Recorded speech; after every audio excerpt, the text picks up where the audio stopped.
हाय YouTubers. अच्छा, ये lithium iron phosphate batteries पर मैंने पहले भी कुछ वीडियोस आप सबसे शेयर की हैं। इस पे मैं पहले भी वीडियोस बना चुका हूँ। ये 8 सेल्स का मैंने 24 वोल्ट का एक बैटरी बैंक बनाया है। फ़िलहाल इस पे कुछ मैंने लोड टेस्टिंग भी मैं कर चुका हूँ, लेकिन असल में मेरे पास जो BMS है इसके लिए जो मैंने ऑर्डर किया हुआ है वो ईद की वजह से, छुट्टियों की वजह से थोड़ा सा लेट हुआ है। वो जैसे ही मेरे पास आता है फिर मैं इसको चार्जिंग सिस्टम और प्रॉपर जो है ना इसके ऊपर डिस्चार्ज लोड और ये सारी चीज़ें मैं इसके ऊपर चेक कर लूँगा।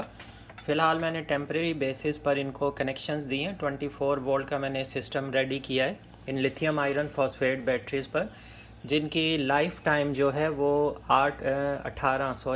15 साल से 18 साल और 20 साल तक है। ये लिथियम आयरन फॉस्फेट बैटरीज़ का बैकअप माशाल्लाह काफ़ी बेहतरीन होता है। मैंने जो इन पे थोड़ा बहुत चेक किया है, मैं वो सारी चीज़ें आपसे डिटेल शेयर कर रहा हूँ। अच्छा, कुछ टाइम तक के लिए मैंने इसके ऊपर लोड टेस्ट किया है। तकरीबन 12 एम्पेयर तक का लोड जो है वो मैंने इसके ऊपर डाला, और काफ़ी भाई मुझसे कमेंट्स उन्होंने किए, कुछ ने कांटेक्ट किया, वो मुझसे कुछ चीज़ें जानना चाह रहे थे, जिनमें से एक चीज़ तो ये थी कि आप BMS के बगैर क्या हम भी इन बैटरीज़ को चला सकते हैं। तो स्पेशली एक चीज़ मैं आप सबसे कहना चाहूँगा कि BMS के बगैर आप लिथियम बैटरीज़ को कभी भी नहीं चलाएं। मुझे काफ़ी सारी इनके बारे में टेक्निकल इन्फॉर्मेशन है, जिनके बेसिस पर मैंने फ़िलहाल इन्हें थोड़ा सा कुछ टाइम मैंने इनके ऊपर टेस्टिंग की है। तो आप जब भी यूज़ करें इनको विदाउट BMS कभी भी यूज़ ना करें, क्योंकि ये जो सेल्स होते हैं लिथियम आयरन फॉस्फेट के हो गए या लिथियम आयन बैटरीज़ हो गई, ये सेल्स अगर लो वोल्टेज में जाते हैं या चार्ज के टाइम पे स्पेशली ओवर चार्ज होते हैं तो प्रॉब्लम इनमें आती है। तो इनको अभी तक मैंने इस तरह से डायरेक्ट चार्ज नहीं किया है। मैंने इनको लिपो बैलेंसिंग चार्जर जो है, जो मैंने आपके साथ वीडियोस में भी शेयर किया, उसके थ्रू मैंने कभी कभार इसको चार्ज किया है। इनको मैंने फुल जो किया था वो उसी बैलेंसिंग चार्जर के थ्रू ही फुल किया था। तो उसके बाद मैंने इसको टेस्टिंग पर रखा, थोड़ा सा मैंने इनके ऊपर लोड टेस्ट किया। जस्ट मैंने ये देखना मैं चाह रहा था कि इनके ऊपर टेस्टिंग के टाइम पर इनके वोल्टेजेस किस हिसाब से डाउन होते हैं। तो इनके वोल्टेजेस, टोटल जो वोल्टेज इसके होते हैं फुल चार्ज के ऊपर, वो इसके वोल्टेज आते हैं 29 पर। तो अभी आप देखें तो अभी ये 28 वोल्ट पर है, 28.02 पर।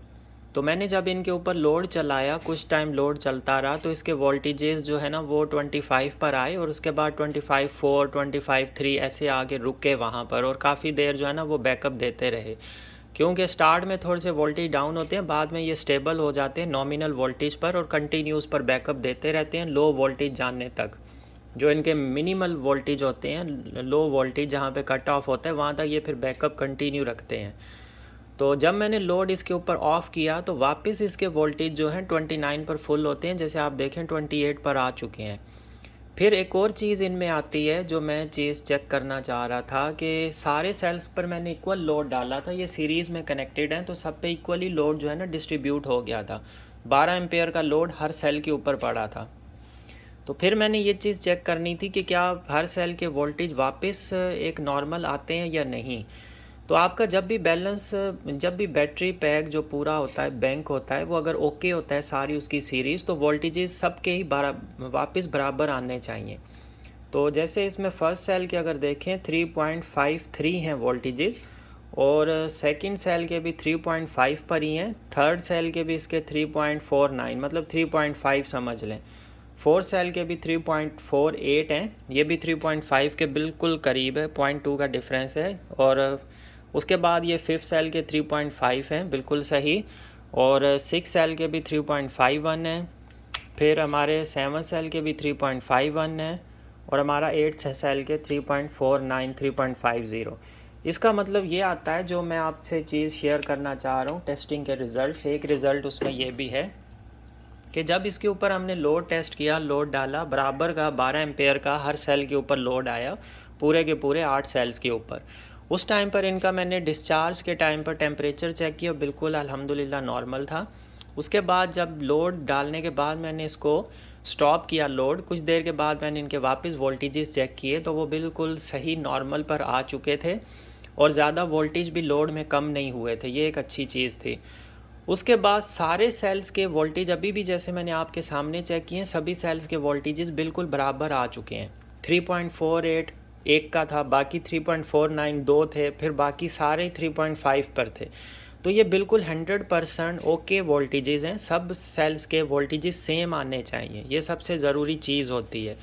उसके बाद आ जाता है जब भी आप लोड करते हैं 24 वोल्ट सिस्टम या 48 वोल्ट सिस्टम पर ज़्यादा एम्पेयर्स का, फिर आता है कि आपने वायर कौन सी यूज़ की। अब ये वाली आप वायर देखें, ये 10 mm की अच्छी हाई क्वालिटी की कॉपर में वायर है, और इसको कनेक्ट करने का तरीका भी यही था कि मैंने इसको जो लग्स होते हैं यहाँ पर जो यूज़ होते हैं, राउंड होते हैं, नट बोल्ट में यूज़ होते हैं, वो अच्छे से क्रिम्प लग्स जो कहलाते हैं, वो मैंने इस वायर्स के साथ अटैच किए। ऊपर ही ये श्रिंकेबल ट्यूब लगाई इसके ऊपर। उसके बाद मैंने इनको नट से टाइट कर दिया। अच्छा, इसमें फिर अगर ये आपके नट्स लूज़ रहते हैं तो भी करंट पास होने में प्रॉब्लम आती है। मैंने इन सबको अच्छे से टाइट रखा है। जैसे मैं इसको मूव कर रहा हूँ तो आप देखें पूरा बैटरी बैंक अच्छे से इनके साथ कनेक्टेड है, वो पूरा ही मूव कर रहे हैं।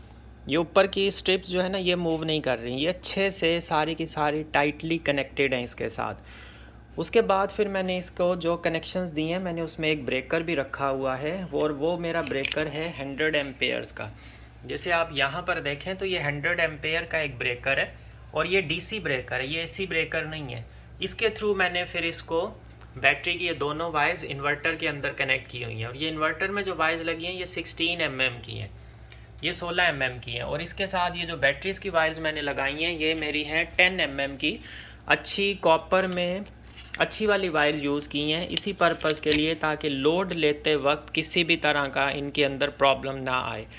अब ये जो बैटरी बैंक बना है, इसका अगर आप साइज़ देखते हैं तो ये बिल्कुल स्मॉल बनता है, छोटा सा है, चौड़ाई में लंबाई में हर तरह से बिल्कुल हैंडी है। अभी मैंने इसको स्टूल पर रखा है करीब, ताकि ये वायर जो है ना इसके करीब रहे, नीचे फ्लोर पर मैंने नहीं रखा। और यहाँ पे मुझे टेस्टिंग करना भी इसके ऊपर इजी है, जब भी वोल्टेजेस वगैरह मुझे चेक करने हों। तो इन बैटरीज़ के अगर फ़ायदे की बात करें तो तकरीबन हर तरह का फ़ायदा है इन बैटरीज़ में, सारे ही तकरीबन फ़ायदे ही हैं इनमें। क्योंकि ये एक तो लिथियम आयन बैटरीज़ आ जाती हैं, ये लिथियम फॉस्फेट टेक्नोलॉजी में आती हैं, ये लिथियम फॉस्फेट बैटरीज़ हैं। तो लिथियम आयन बैटरीज़ की टेक्नोलॉजी थोड़ी डिफरेंट होती है, लिथियम आयरन फॉस्फेट की टेक्नोलॉजी डिफरेंट होती है। लिथियम आयन जो बैटरीज़ आती हैं, हमारा ज़्यादा काम उन्हीं पर होता है, लेकिन ये साथ में हमारे पास लिथियम फॉस्फेट भी हैं। अगर कोई पर्सनस की ये डिमांड आती है कि हमें लॉन्ग लाइफ के लिए जो है ना बैटरीज़ चाहिए जो काफ़ी ज़्यादा लाइफ टाइम चलें, तो उनके लिए फिर ये वाली रेकमेंडेड हैं लिथियम आयरन फॉस्फेट बैटरीज़, जिनका लाइफ टाइम 15 से 20 साल तक का होता है।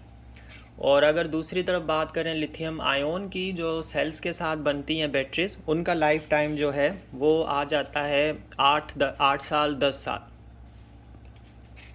अच्छा, इसमें एक दूसरी चीज़ ये मैटर करती है हर तरह की बैटरीज़ में, कि आपको इनमें टेम्परेचर का बहुत ख्याल करना पड़ता है। अगर बैटरीज़ आपकी ऐसी जगह पर पड़ी हैं जहाँ पे टेम्परेचर जो है वो तकरीबन 35 to 40 डिग्री इनको हीट लगती रहे, ऐसी जगह पर है, तो बैटरी की लाइफ स्पैन पर वो अफेक्ट करता है। अगर आपकी बैटरीज़ 30 डिग्री सेंटीग्रेड पर हैं तो वो आपको बैकअप टाइम उनका इंक्रीज़ हो जाएगा, वो बढ़ जाएंगी, उनकी परफॉर्मेंस इंक्रीज़ होगी, उनका लाइफ टाइम भी इंक्रीज़ होगा।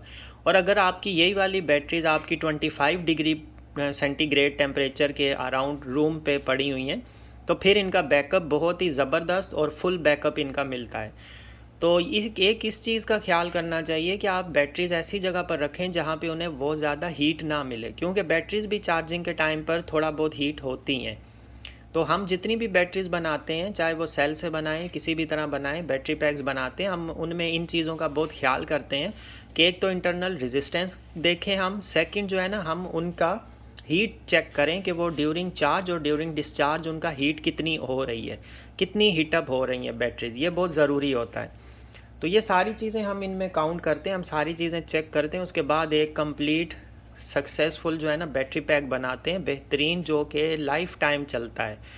और इन बैटरी पैक्स में अगर आप देखें जो भी हमने बना कर दिए हैं, उनमें किसी तरह की अभी तक कोई किसी कस्टमर की तरफ से कोई कंप्लेन भी नहीं आई, नहीं तो कमेंट्स में आ जाती हैं, वैसे कंप्लेंट्स आ जाती, लेकिन अल्हम्दुलिल्लाह ऐसी कोई भी कंप्लेन नहीं है।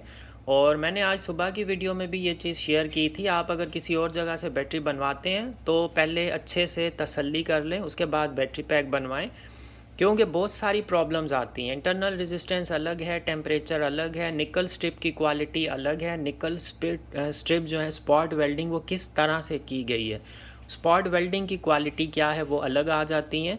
और हमने जो बैटरीज बनाई वो मैंने आपको एग्जांपल्स में भी दिखाई हैं, वो इतनी स्ट्रॉन्ग है कि आप एक हाथ से पकड़ें तो वो उनमें कोई प्रॉब्लम नहीं आती। उनकी निकल स्ट्रिप, स्पॉट वेल्डिंग सभी अच्छे से स्ट्रॉन्ग किस्म की हैं।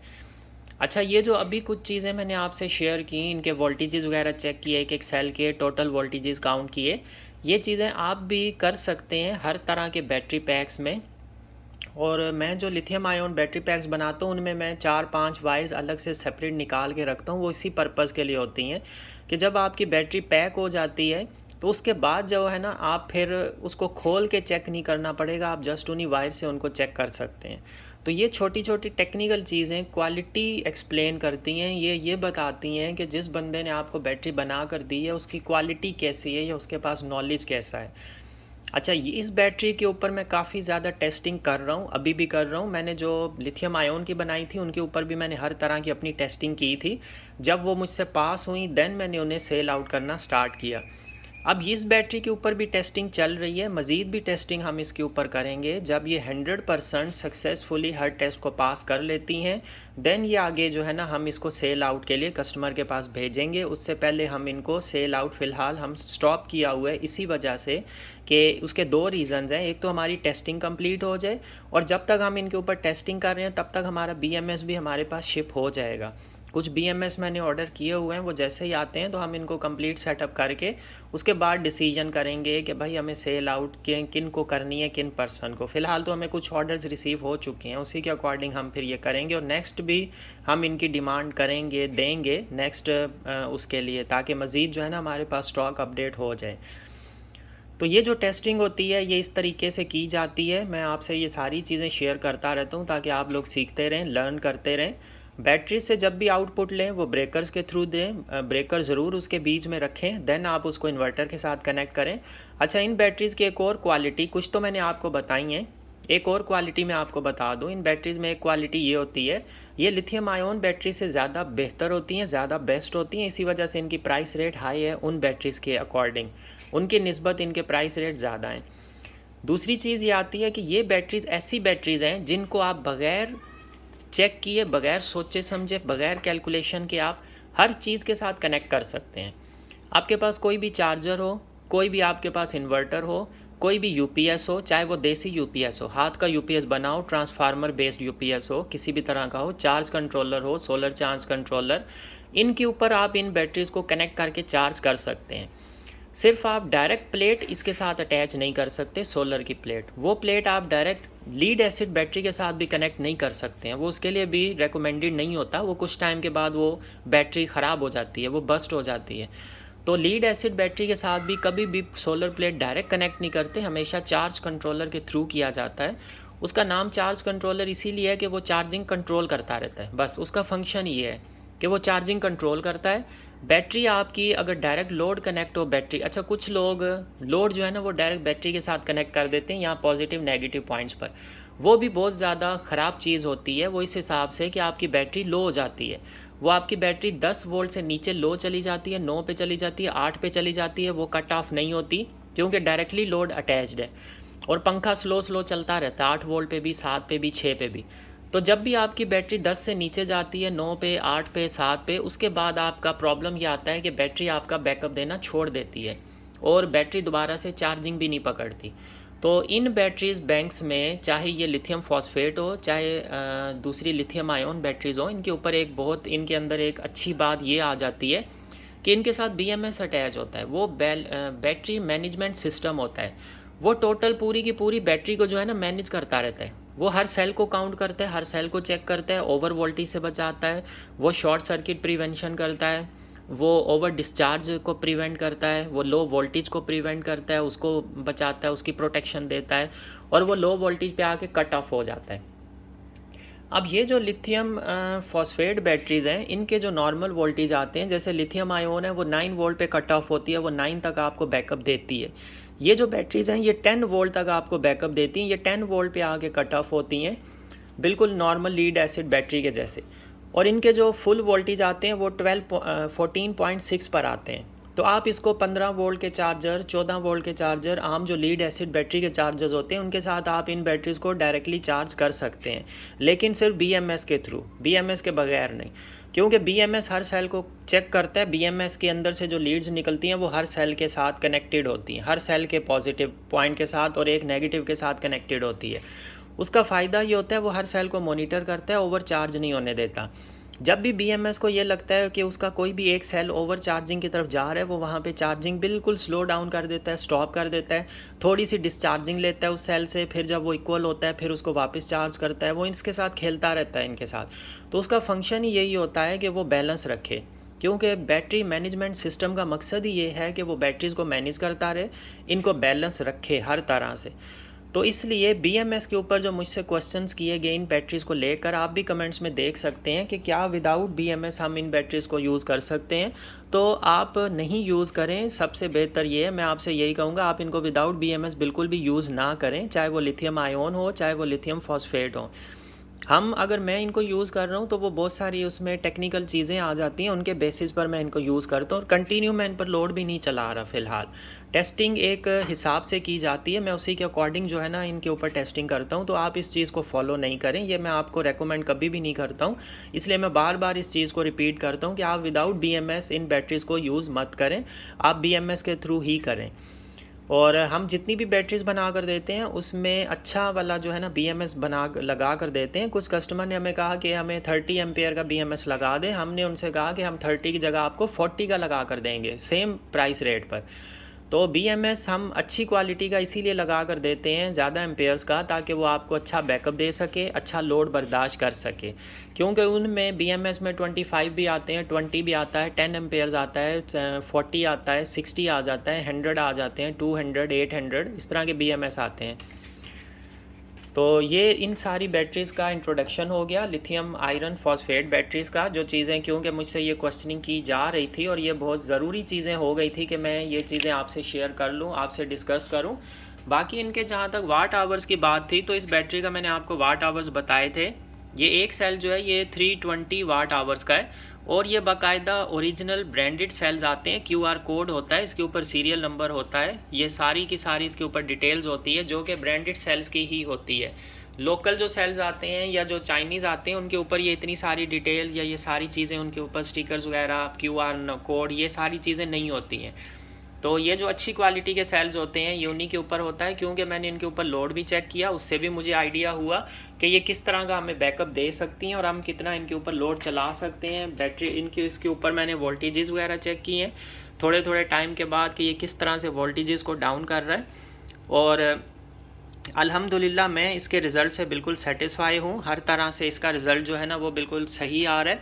अब सिर्फ़ और सिर्फ BMS आएगा, उसके बाद हमने इसकी चार्जिंग स्टेटस देखना है, टेम्परेचर मॉनिटर करना है। अच्छा, इन सेल्स की एक और मैं आपको बात बताऊँ, इनके अंदर इंटरनल रेजिस्टेंस जो है वो बिल्कुल ना होने के बराबर होती है। दूसरे सेल्स में, लिथियम आयोन सेल्स में इंटरनल रेजिस्टेंस बहुत मैटर करती है, लेकिन इन सेल्स में इंटरनल रेजिस्टेंस बिल्कुल ना होने के बराबर होती है। तो इन सेल्स के लिए इंटरनल रेजिस्टेंस का कभी इशू भी नहीं आता है।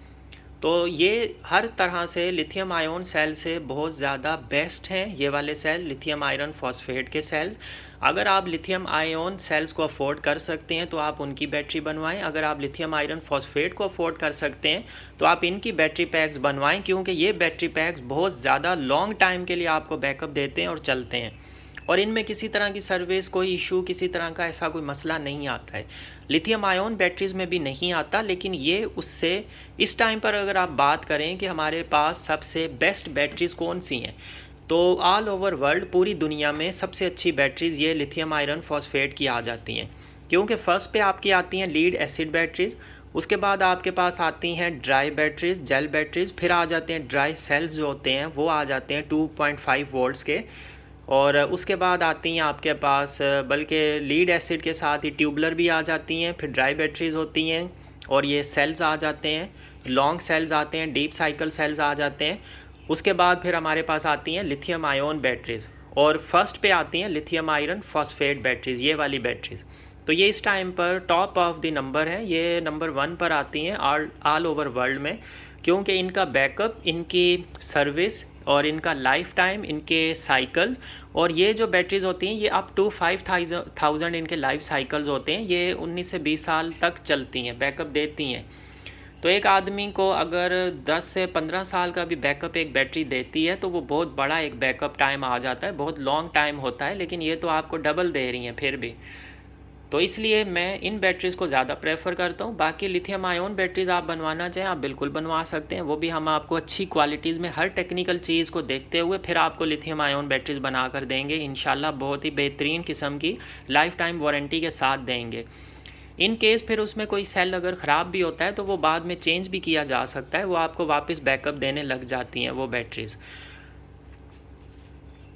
तो वीडियोस अगर आपको अच्छी लगती हैं आप प्लीज़ वीडियोस को लाइक किया करें, शेयर किया करें, चैनल को ज़रूर सब्सक्राइब किया करें, क्योंकि आप चैनल को सब्सक्राइब करेंगे तो हमारी हर तरह की इन्फॉर्मेटिव वीडियो या जितनी डिटेल्स हम इनमें डिस्कस करते हैं सारी चीज़ें आप तक पहुंचेंगी।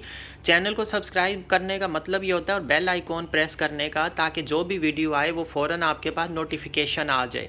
तो ये चीज़ ज़रूर किया करें। बाकी बैटरीज़ के हवाले से हमारे जो भी सब्सक्राइबर्स होंगे, जो भी हमारी वीडियोस को लाइक और शेयर करेंगे और हमें स्क्रीनशॉट सेंड करेंगे व्हाट्सएप पर, उनको हम स्पेशली डिस्काउंट देंगे अपने बैटरी पैक्स के ऊपर। तो आप ये चीज़ भी कर सकते हैं, आप चैनल को सब्सक्राइब करें, वीडियोस को लाइक और शेयर करें, पॉजिटिव कमेंट्स करें, आप हमें स्क्रीनशॉट दें तो हम आपको बैटरी पैक्स के ऊपर स्पेशली जो है ना डिस्काउंट भी देंगे। तो ये भी आपके लिए एक अच्छी ऑफ़र है, आप लोग अवेल करना चाहें तो अवेल कर सकते हैं।